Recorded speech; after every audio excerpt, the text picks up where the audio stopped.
चल कुर्बानी कसम तेरा हवस ठहर जाए कसम तेरा हवस ठहर जाए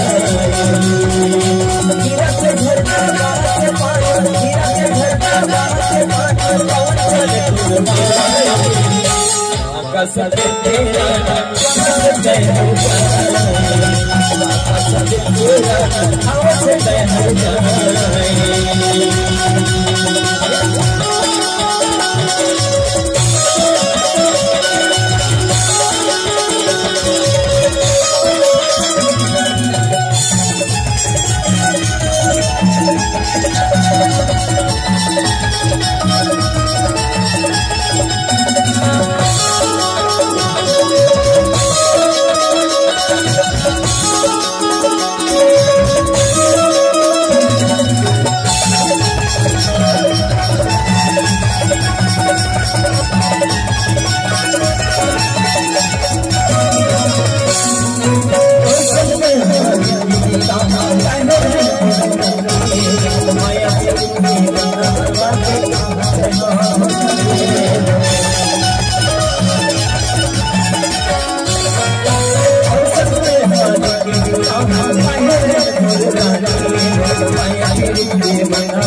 बोला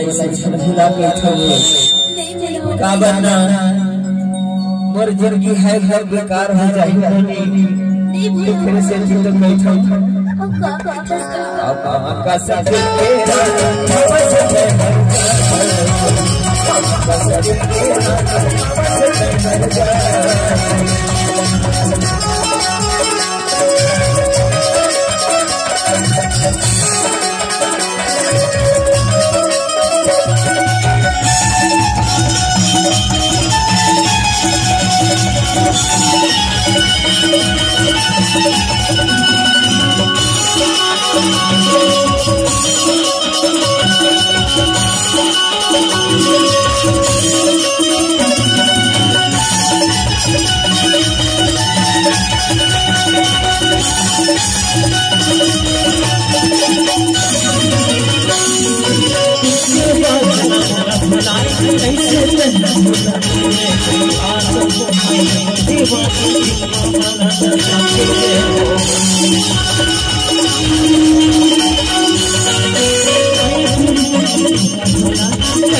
कसम तेरा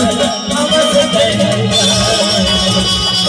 तेरा हवस ठहर जाए हीरा से झरना बात पानी हीरा से झरना बात पानी पवन चल कुर्बानी कसम तेरा हवस ठहर